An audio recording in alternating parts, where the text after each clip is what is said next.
नमस्कार दोस्तों, एग्जाम नगर में आपका स्वागत है। आज हम क्लास 6 की ज्योग्राफी को स्टार्ट करने वाले हैं। इसके पहले हम इसका फर्स्ट चैप्टर कंप्लीट कर चुके थे। आज हम सेकंड चैप्टर शुरू करेंगे। सेकंड चैप्टर क्या है? ग्लोब। ग्लोब के साथ साथ हम क्या पढ़ेंगे? लैटिट्यूड पढ़ेंगे और उसके साथ साथ हम लॉन्गिट्यूड पढ़ेंगे। अब ग्लोब आखिर होता क्या है? देखिए, आपको यहाँ एक इमेज दिख रही होगी, एक ग्लोब है। ग्लोब आखिर होता क्या है? ग्लोब जो अर्थ है उसका एक ट्रू मॉडल होता है, मतलब कि उसका छोटा रूप होता है, उसका शॉर्ट फॉर्म होता है। जो अर्थ पर पोजीशन है वही हमें ग्लोब पर पोजीशन देखने के लिए मिलती है। अब देखिए, आपको ग्लोब पर एक इमेजिनरी लाइन दिख रही होगी, मतलब एक निडल दिख रही होगी, जिसके सहारे ग्लोब ईस्ट से लेकर वेस्ट की तरफ, सॉरी, वेस्ट से लेकर ईस्ट की तरफ रोटेट करता है। यहाँ से लेकर यहाँ तक, ये हो गया हमारा वेस्ट, ये हो गया हमारा ईस्ट। जिस तरह से हमारी अर्थ रोटेट करती है, पर अर्थ में ऐसी कोई निडल नहीं होती है। अर्थ में इमेजिनरी लाइन होती है जिसके सहारे वो रोटेट करती है। इसके साथ साथ एक इक्वेटर होता है।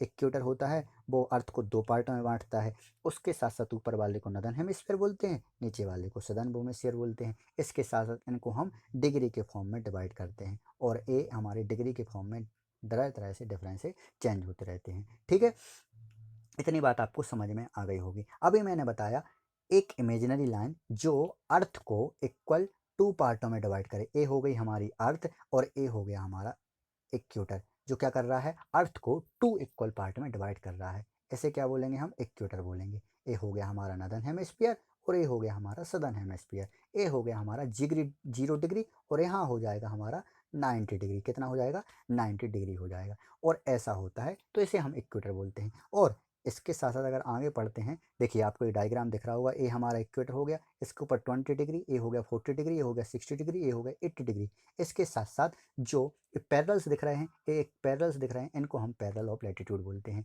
क्योंकि ए हो गया हमारा लैटिट्यूड, इनके यहाँ पैरेलल हैं, एक दूसरे से पैरेलल रहते हैं, इनको हम पैरेलल ऑफ लैटिट्यूड बोलते हैं। ठीक है, एग्जाम्पल के लिए देखा जाए तो देखिए, जैसे कि यहाँ महाराष्ट्र में एक शहर है चंद्रापुर, वो कितनी डिग्री पर है? 20 डिग्री पर है। उसी डिग्री पर ब्राज़ील भी है, यहाँ पर ब्राज़ील भी। तो एक ही डिग्री पर, एक ही लैटिट्यूड पर हमारा दो शहर बसे हुए हैं। उसी तरीके से हम इनको डिवाइड करते हैं अलग अलग पोजीशन के लिए। इनको हम क्या बोलते हैं? लैटिट्यूड बोलते हैं। अब देखिए, on the basis of latitude there are different types of latitude. उनको हम इम्पोर्टेंट, कुछ इंपोर्टेंट पैरेलल ऑफ लैटिट्यूड हैं, उनके बारे में हम पढ़ेंगे। देखिए, आपको मैंने बताया 0 डिग्री पर क्या है? हमारा इक्वेटर है। उसके ऊपर आपको 23.5 डिग्री पर क्या दिखेगा? ट्रॉपिक ऑफ कैंसर दिखेगा। उसके ऊपर आपको आर्टिक सर्कल दिखेगा। उसके ऊपर आपको नॉर्थ पोल दिखेगा। उसी तरह साउथ में देखेंगे तो ट्रॉपिक ऑफ कैप्रिकॉर्न दिखेगा। उसके बाद अंटार्कटिक सर्कल दिखेगा। उसके बाद साउथ पोल दिखेगा। तो ये कुछ इंपॉर्टेंट लैटिट्यूड हैं जो हमारे लिए जानना बहुत बहुत ज़रूरी है। अगर हम टॉपिक ऑफ कैंसर की बात करें तो ये हमारी 23 डिग्री पर, उसके ऊपर आर्टिक सर्कल और उसके ऊपर नॉर्थ पोल। अब देखिए, कुछ इनके बीच में जोन बनते हैं, मतलब कि आपको यहाँ देखने मिल रहे होंगे कुछ जोन बन रहे हैं। ये देखिए, अगर टॉपिक ऑफ कैंसर से लेकर टॉपिक ऑफ कैप्रिकॉर्न देखें तो कौन सा जोन बन रहा है? टॉररेट जोन बन रहा है। और अगर ट्रॉपिक ऑफ कैंसर से लेकर आर्टिक सर्कल तक देखें तो कौन सा जोन बन रहा है? हमारा टेम्परेट जोन बन रहा है। और नीचे अगर देखा जाए, ट्रॉपिक ऑफ कैंसर से लेकर अंटार्कटिक सर्कल तक साउथ टेम्परेट जोन बन रहा है। इनको हम जोन बोलते हैं। और आर्टिक सर्कल के ऊपर अगर देखें तो कौन सा जोन बन रहा है? फ्रिज जोन बन रहा है। और नीचे कौन सा बन रहा है? Fridge zone. अब देखिए, इन पर क्यों ऐसे जोन को बांटा गया है? On the basis of sunlight. Sunlight की हीट सबसे ज़्यादा कहाँ पड़ रही है और कहाँ कम पड़ रही है, या कहाँ उसकी रे स्लैंटिंग पड़ रही है, मतलब कि आड़ी पड़ रही हैं, और कहाँ उसकी रे बिल्कुल सीधी पड़ रही हैं। On the basis of this हम इनको चेंज करते हैं। चलिए शुरू करते हैं। सबसे पहले हमारा टॉररेट जोन आता है। टॉररेट जोन वो होता है जो, देखिए आपको यहाँ दिखाते हैं डायग्राम में, ये हो गया हमारा इक्वेटर, ये हो गया टॉपिक ऑफ कैप्रिकॉर्न कैंसर, और ये हो गया टॉपिक ऑफ कैप्रिकॉर्न। अब देखिए, 0 डिग्री और यहाँ हो जाएगा हमारा सन, यहाँ हमारा सन हो गया। इसकी रे डायरेक्टरी रेस पड़ेंगी इस पर। अब देखिए, डायरेक्ट रे पड़ेंगी तो सबसे ज़्यादा हीट कहाँ मिलेगी? इस जोन में मिलेगी। इसलिए हम इसको कौन सा जोन बोलते हैं? टॉररेट जोन बोलते हैं। यहाँ पर सबसे ज़्यादा हीट मिलती है, यहाँ पर सबसे ज़्यादा हीट मिलती है। और इसके अलावा अगर हम टेम्परेट जोन की बात करें तो अभी देखिए, ये रहा हमारा, ये रही हमारी अर्थ, ये रहा हमारा इक्वेटर, ये हो गया ट्रॉपिक ऑफ कैप्रिकॉर्न, ये हो गया ट्रॉपिक ऑफ कैंसर, ये हो गया हमारा अंटार्कटिक सर्कल, ये हो गया हमारा आर्टिक सर्कल। अब देखिए, यहाँ पर हमारा सन रहेगा, यहाँ पर हमारा क्या रहेगा? सन रहेगा। इस यहाँ तक रे पहुँचने में थोड़ी स्लैंटिंग हो जाएगी, मतलब कि थोड़ी सी आड़ी हो जाएंगी, जिसके कारण यहाँ हीट उतनी नहीं पहुँच पाएगी जितनी टॉररेट जोन में पहुँच रही थी। यहाँ पर कम हीट पहुँचेगी, यहाँ पर कम हीट पहुँचेगी। इसलिए इसको कौन सा जोन बोलेंगे? हम टेम्परेट जोन बोलेंगे, क्योंकि यहाँ उतनी ज़्यादा हीट नहीं पहुँच पा रही है। ऊपर वाले को हम नॉर्दर्न टेम्परेट जोन बोलेंगे और नीचे वाले को हम सदर्न टेम्परेट जोन बोलेंगे। तो different types of temperate zone हमें।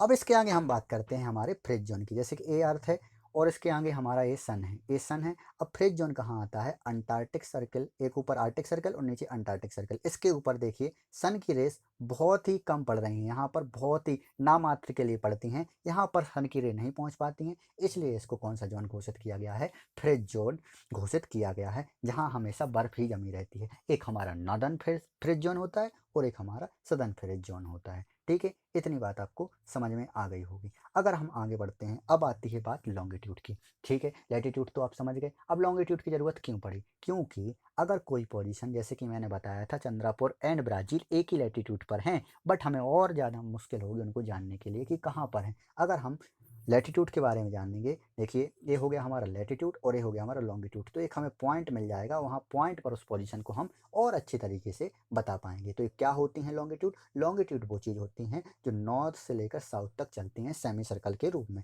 नॉर्दर्न से लेकर साउदर्न तक चलती हैं। देखिए line of preference which is running from north pole to south pole, कहाँ से कहाँ तक? नॉर्थ पोल से लेकर साउथ पोल तक चलती हैं, उनको हम क्या बोलते हैं? लॉन्गिट्यूड बोलते हैं। एक किस फॉर्म में होती हैं? इस सेमी सर्कल के फॉर्म में होती हैं, और उसके बगल में पैरेलल में बढ़ती जाती हैं, उनको क्या बोलते हैं? हम डिग्री ऑफ लॉन्गिट्यूड बोलते हैं।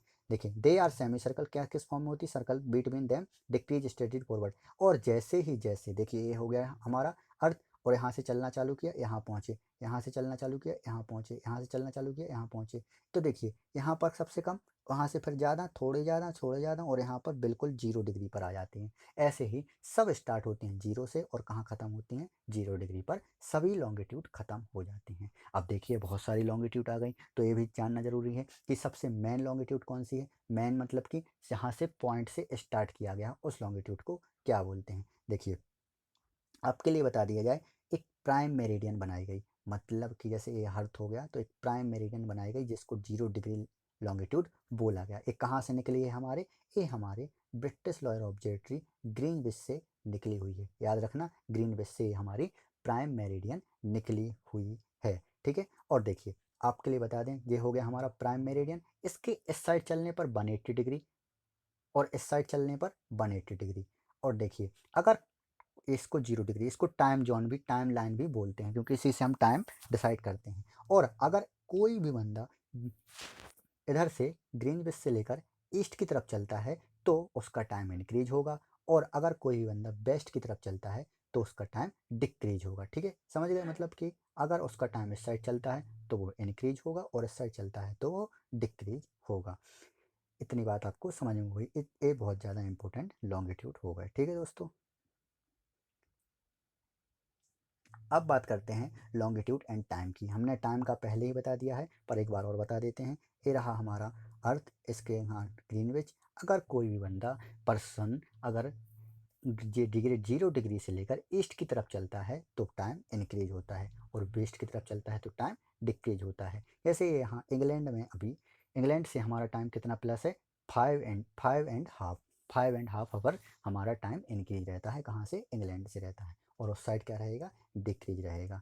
ठीक है, और देखिए आपके लिए कुछ चीज़ें इंपॉर्टेंट है, ये पढ़ लेना। यहाँ देखिए 60, 15 into 16, 60 मिनट 1 आवर, मतलब कि एक 1 आवर इक्वल टू कितना होता है? 15 डिग्री होता है। कितना होता है? 15 डिग्री होता है। 1 आवर इक्वल टू कितना होता है? 15 डिग्री होता है। तो उसी हिसाब से हम 15 डिग्री करके टाइम निकाल लेते हैं। ठीक है दोस्तों, अगर देखिए यहाँ पर भारत, इंडिया में देखिए 3 जोन बन रहे हैं, एक ये जोन आ रहा है, एक ये जोन आ रहा है, एक ये जोन आ रहा है। अगर देखा जाए तो द्वारका है जो गुजरात में और डिब्रूगढ़ है जो असम में, वहाँ के टाइम में डिफरेंस कितना है? कितना? 1 आवर 45 मिनट टाइम डिफरेंस है। कितना? 1 आवर एंड 45 मिनट डिफरेंस है। तो इस वजह से क्या होता है? इस वजह से होता है, इस वजह से क्या होता है, पता ही नहीं चलेगा कि कल कल क्या जाना है। कोई भी ट्रेन निकली यहाँ से और वहाँ पहुँची तो यहाँ टाइम का डिफरेंस आएगा। इसलिए एक हमारा स्टैंडर्ड मेरिडियन टाइम चूज़ किया गया, वो कहाँ से? 82 डिग्री पर है, जो कहाँ से निकला है? मिर्ज़ापुर से निकला है, यूपी के। और ये 5 राज्यों से गुजरता है ऊपर से नीचे तरफ जाने के लिए। तो ये कौन सा? स्टैंडर्ड मेरिडियन टाइम हमारा चूज़ किया गया। इसकी वजह से हमारा, इसी से हमारा टाइम डिसाइड होता है कि कहाँ कितना टाइम होगा।